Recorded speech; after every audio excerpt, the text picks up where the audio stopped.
All right, listen, bitch. This is your wake up call. You've been playing small for far too long, and it's time to step into the true power and potential that's been inside of you all along. I'm your host, Brandon Lynette, Christian mindset coach, best-selling author, and your new personal cheerleader. This is the Listen Bitch podcast. We're in season 7, and this is all about unapologetically owning your worth, embracing the bold vision that God has for your life, and shattering every limit that's been holding you back. So if you're ready to get out of your own way, stop second guessing your dreams, and start living the life you were born to live, you're in the right place. Every week, we're diving deep into faith, mindset, and hard truths that are going to help you unlock your next level. No sugarcoating, no excuses, just real talk about stepping into your destiny as a human of purpose and power. It is time to stop playing nice. Get ready to rise up, show up, and make this your year. Let's go. This is Listen Bitch, where faith meets fierce and you finally start stepping into your true potential. Um, excuse me, you guys. Hello. Hi. It's Monday. And I have some confession. I have a confession to make. And I feel like honestly, I really don't know why I'm making this situation public because it's humiliating. But I think it's something that God is telling me I have to just get out there because maybe one of you is struggling with something in the same way. Okay. Yesterday I literally was sicker than I've ever been in my life. Okay. Self-induced sickness. And I know I put up a post on Facebook and everyone's like, she's pregnant. Come on. No, I'm 45 years old. We have no business having any more babies. Um, Baby maker is down. Tubes are tied. We're done. C-section was traumatizing. So it's not that. Okay. Um, I think I have kind of said this before. Um, just confessing that I am an alcoholic and I talk myself out of it. That's why I'm doing this today because I can quit for months on end, cold turkey. I've never had an issue stopping, but let me tell you where the issue is and why I feel like this really has to be a hard conversation. Okay. Because I tell myself, like, if my husband and we go out to B Dubs and I have a cocktail and like, you know, haven't been in the habit of keeping alcohol in the home. So I feel like, oh, I have control of it. I'm fine. It's fine. Everything's fine. I could do it every once in a while and it's fine. That was not the case. So we went out Saturday with my daughter and her boyfriend. Um, and my son was our DD for the night. And we went to one stop, and that's probably where my night should have ended after we left there. Um, and I'll tell you guys something about kind of my relationship with alcohol. Um, when I was drinking every single day, like nobody knew, very high functioning. I have never had a hangover. Okay. There are nights that I've puked, but that was it. I puked, I fall asleep, it's over. Okay. I've never experienced what I experienced Saturday. We went to two different places and I have no recollection. I have little bits and pieces. Um, and as much as I've grown, that I am just trying not to cry here. I am incredibly disappointed that I have been growing, so close to Christ the past, year and a half. I'm working on that relationship and I was willing to risk taking a whole day for granted. I was not living in my potential. I wasn't even consciously aware of what's happening.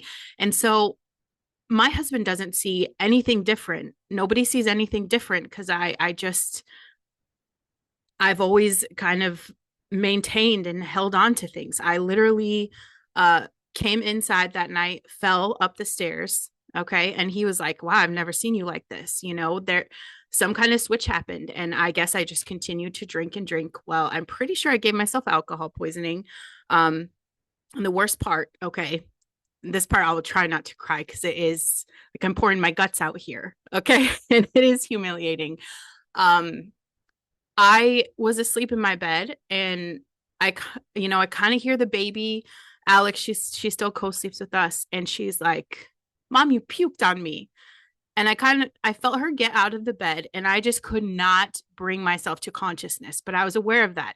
Several hours later, I wake up and I am literally sleeping in my puke everywhere. Okay. Everywhere. And I was horrified, not just that I puked on her, but that realization, you guys, one stupid night of not making conscious decisions. And I could have ended my entire life and legacy because of that. You know how many people asphyxiate on their puke when they're drunk? That could have been me. I could have literally died in a pile of puke in my bed. I don't take that lightly. And I feel like that's why, I want you to know that if you know that you have a problem and maybe you're not an everyday drinker, maybe you are just I'm going to go out every couple of months, and you don't have that part of you that says you have had enough, you are done, you have a problem. And I can't risk that anymore. I not only I woke up and I was still drunk all day yesterday. All day. I was not sober. I could not walk straight. I was dizzy, and I literally puked my guts out until about 9 o'clock last night. That's almost 24 hours of just vomiting. Couldn't keep water down. I was just so uncomfortable. And the stomach pains, I can't even begin to tell you guys. It was not fun. So I knew I just had to get this out because I'm sorry that it is disappointing. It was a huge human side of me, and the fact I could have risked everything. I would always be known as that girl that died puking on her bed as drunk. And so that is it horrifies me. It horrifies me. And you might be thinking, "Oh, I drink every day and I never do that." Yeah, I didn't either. I've never experienced a hangover, and if that's what that was yesterday, I can't imagine anyone going through that, because my husband used to have hangovers because we used to drink a lot. Okay, alcoholics. Um, he spent probably half of our first, 5 or 6 years together experiencing hangovers. And it was so incredibly awful yesterday, and just that shame of, disappointment of like, I'm 45-year-old mother and all of my kids got to witness this. That was the whole talk of the day. My daughter was like, when is mommy going to be normal? Because I wasn't okay the night we came home. I was blacked out. When is mommy going to be normal? And I can't make any excuses for this. There was just, I should not have gone from one place to the next. And my husband tried to say, look, I didn't realize either, because I've always been able to drink copious amounts of alcohol without repercussions. But the fact I don't drink anymore on a regular basis, it's kind of like you guys have heard, and I believe this even happened to my biological dad. He was a drug addict, and he had been in prison, and he got out and he got clean, he got sober and went out and partied, and he OD'd, dead. That's it. And I feel like that's the same thing for people that drink alcohol. If you don't do this, like, my body has not had to process this poison. I went out for my daughter's 21st. Every once in a while we have some cocktails at B-dubs, and that's it. We draw the line. And I thought that I'm okay with my relationship with alcohol because that's all I do. Clearly it's not okay. And I would always joke about the fact I was an alcoholic. It was just a joke. I'm an alcoholic, right? And I guess my confession today is that it is not a joke. It is true. And that was a very toxic experience for me. And it's easy because I was literally on my deathbed yesterday. It's easy to be like, I am never going to do this again, but everybody would say that when they're in the pain. So the real test for me, and I want everybody in my life holding me accountable, the real test for me is, am I going to keep my shit together? Am I going to keep this word to myself? I mean, the fact that I literally would have, all of my books, my podcasts, my live videos, everything I've ever done, I would have just been that bitch that literally died choking on her puke. That is a wake-up call if I've ever had one. So I just want you to know that it's probably time for you to get serious about whatever it is, that vice, that bad habit, whatever you're doing to yourself that is toxic, that is literally standing in the way of you and your potential. I want you to know that it's okay. It's okay to really admit that there is a problem, and it isn't a joke for me anymore. I that's definitely, I've had all the signs. When I used to drink a lot, my whole life revolved around planning how I would have the drink, where the drink would be. And I mean, I was at a fifth of day Like it was very toxic. And I see people now my age as a bartender. I see these people and I'm a sober bartender. I do not, absolutely do not drink there. Um, and I watch these people that are my age and older, and they're incredible people. Like we literally just gave one of my favorite regulars a ride home Saturday. My husband and I, that was before the night started. I got there and he was definitely too far gone. So, we gave him a ride home. He had dropped a glass. He couldn't stand up straight. I didn't even think he was going to make it in his house, but he did. Um, and it's how do we let ourselves get to that point? How do we let ourselves get to that point? And I guess, does that matter? Because it's not about what I did. I can't take any of that back. I can say I'm sorry. It's disappointing. Um, I felt that shame immediately. I haven't touched my Bible in 2 days.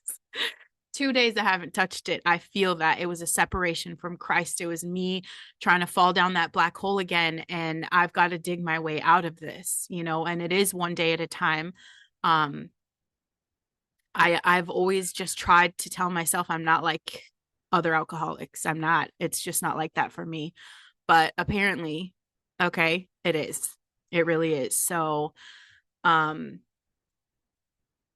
I've never made an absolute about this, but I can say that that situation will never happen again in my life. That was horrendous. Like now there is an awareness inside of me to say there is a price to pay here and it is a gamble with your life. And I feel like it's that same way with people that are doing drugs. And I can't pretend that there's not a lot of addicts out there because Jesus Christ, you guys, I literally work in an environment where I see I could tell you 9 out of 10 people in that building are on cocaine. Okay. It's insane to me. I never knew the amount of drug use that was just regularly out there for adults. And it's horrifying because every single time you put that shit up your nose, you are taking a chance at 50-50 chance your heart gives out. It is not a sustainable lifestyle. And I don't judge. I love without judgment. I love without judgment. It's okay. I get it. I cannot absolutely judge, but I do want to say that if you want your life to be different, we have to do something different. We have to become someone different. And if you have a problem, maybe you need to have a confession too. You know, maybe you need to get real with yourself and stop brushing it off that, because your situation isn't like someone else's, you're okay. I've been fortunate to not, have any of these consequences. People have lost their families, gotten DUIs, been in jail, ruined everything. People have died from this. Alcohol is probably the worst poison that was created, and the devil relishes in that. Like, I gave him a chance at my soul yesterday. And I mean, that's a lot to me. So I do think this is very serious. I think it's a serious topic for conversation. I think it's a serious thing in my life that I really probably need to start processing. And it's easy because, I'm not going to drink this week and I'm not going to drink next week. And it's going to seem like everything is fine. But what about that time, when, you know, uh, we're going to go out with someone and we do the drinks? It's not that isn't an option for me right now. I need to work on that person to be able to come out of that. I feel like I'm a better person sober anyway. Okay. Absolutely. I have the most fun. I like being aware of what's going on. I love to love on people. I love all of those things. And I've always thought I'm a better person sober. So I have some shit to work through. I know it's easy for people to be like, you have your shit together. And people say all the time, you're so lucky. Your family is amazing. Y'all, everybody has a chance to have skeletons in their closet. I just decide to put mine out all over publicly because I want this to inspire someone, to get real. Stop signing off on your bullshit. I told my husband, you cannot sign off on my bullshit anymore. If ever, my son is like, what about when I'm 21? And I'm laughing. I'm like, we're doing IV therapy and mommy gets one drink, like it's too much. I don't have a regulator apparently anymore. And I'm horrified that I just made these decisions and had no conscious awareness of anything that can happen afterwards. It's insane to me. I don't remember two of our stops, and that's just what a waste, because I'm sure we had a blast. I'm sure it was fun. My family, my husband sang karaoke, my son sang karaoke. A few bits and pieces I can see, but it was just overall, I'm embarrassed. I'm ashamed. And I just want you guys to know that no one's life is perfect. And there are a lot of people that are going through this that fucking hide it, that cover it up, that aren't talking about it because of the fear of judgment, of, whatever it is. I get that. But if you or someone is really struggling, have that tough conversation, have the tough conversation. Even my husband has a friend that is just not healthy. And it's not, he's sober. He's been sober for 9 years. Great human. I know my husband admires him a lot, but he has health issues. And I'm like, baby, you got to have the tough conversation with him. Like, he has a family to live for. He loves his job. And if he continues on this route, he's not going to be around for them. You've got to have these tough conversations with the people that we care about. And unfortunately, because I've been such a hyper independent, control freak, and I've always kept alcohol, thinking I controlled the situation, no one could ever think I had a problem. No one. And it's just not true. I have a problem, and I'm going to take it serious and go through some healing of, how did I get to that place? Right. And my husband, has to step into this new arena with me where he cannot sign off on my bullshit. If there's ever a Brandon that wants to go do shots, he's going to stop that. And I pray to God that I don't ever get to that point, but I just don't want to be that person anymore. I don't want to be that person. That was terrifying. I have worked hard to, create a life I love. I have stopped drinking every single day. It's been a very long time. I went through the healing. I did these things.